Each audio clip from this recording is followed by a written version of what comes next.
morning mga guys. Busy man natong adlaw karon mga guys. Kay layo man natong biyahe. Mamahaw sa dayta mga guys. Atong kauban tayo karon for to this video mga guys. Sila ni Bro Claros mga guys. O si Marinonard mga guys. So good morning sa atong tanan no. So amping-amping lang tada. Kami amping-amping naman kanina naman sa biyahe. So mao na to. Salamat. So mga itong mga idol naabot naman tagdabaw. Ang una na to nga buhaton, magpa-repair lang sa siguro tao graduator. So i-welcome din ako sa Davao mga idol. Abot na gista niya. I-update na muna ako boss, mga idol sa ato ang pagabuhaton no. O tara, baba ta. Welcome to Davao guys. Kabagyo dahil ni guys, mga damit. So nata diri guys kay magpa-repair ta og radiator sa ilahan na dani gari radiator service. Mo ni atong radiator. Ilahan ang gisog sa nung daghang salamat dol nga nakaabot ka din hinga part sa atong content, sa atong video. Kung nagustuhan nimo ang atong content dol, pwede ba nga i-like nimo dol o i-share na pod. Pag-comment na pod dol kung taga-asa ka o asa ka na asa ni abot niya to ang video para sa sunod na kong video dol, ako kang ma-shoutout. So salamat dol.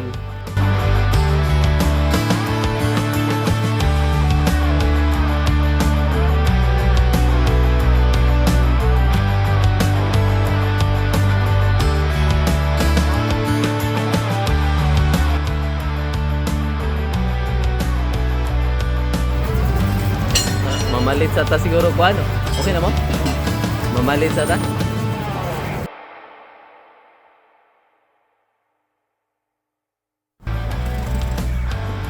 Good morning na idol no? So, karon adlawan naman doon.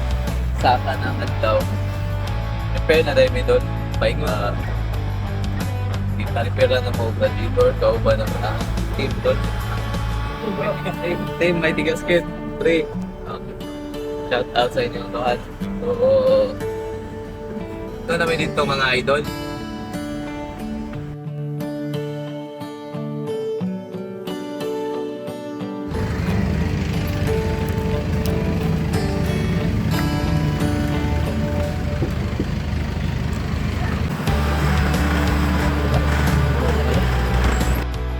So, karon dol, kumain naman ta sa atong radiator, nakuha naman nato, mangita na puta ni ang secondary nga patong man ni siya dol sa kuan, cylinder head. So kini dol na makita nyo, nag-crack ni sa una dol niya karon na deform, so dili na gyud siya balance. Lalom-lalom naman kaayo niya, deform pa gyud. Akong gidala dito sa machine shop, ang ilahang advice sa Deka machine shop, so replace na lang yun daw kay deform naman niya, di man pwede nga sapsapan o kuan dako daw nga trabaho ya, pati ning cam shop dol kay dagko na kay mga tama na kani akong gitudlo dol. So mangita na gyud mi ani dol. So tara dol, ato ni pangitaan.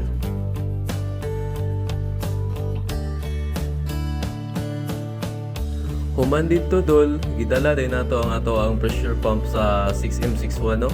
Dala na to sa calibration og dinhi do nakita namo nga ang nay problema ang oil seal nga gipataod namo before sa boot 1, mga 1 month pa lang siguro kapin ang nilabay kay ambot dol unsa inyong ikasulti dol pero gibutangan man nila og may tiband, so nanggahi gyud ang lip sa oil seal. So dinhi dol nakuha namo og ilahang gipangitaan og parts.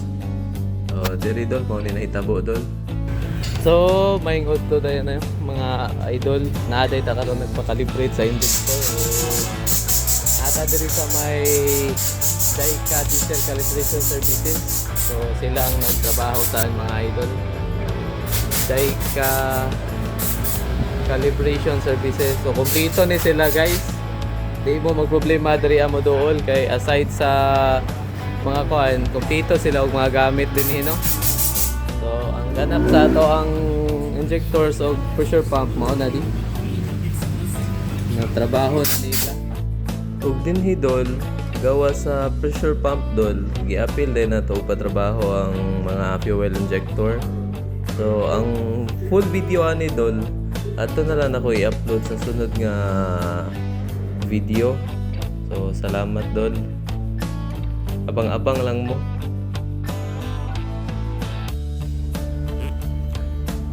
Ni ganap karon mga guys. Alas 3 pa sa kadlawon. Kay nagmata naman ta. Greedy na ta. Hindi na mga guys. Relax na sila din.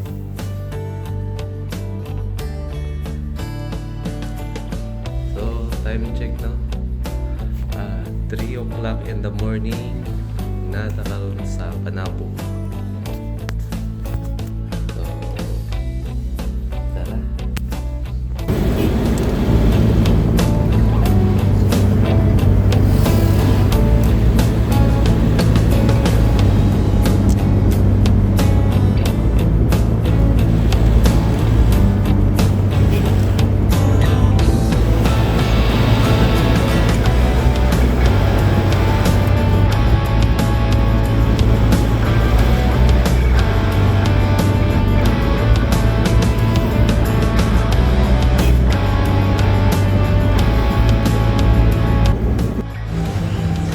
Morning mga guys.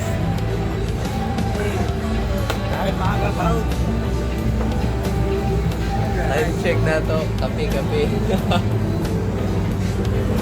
Atang Carmen karon ng idol no. So time 4 quarter to 5 na.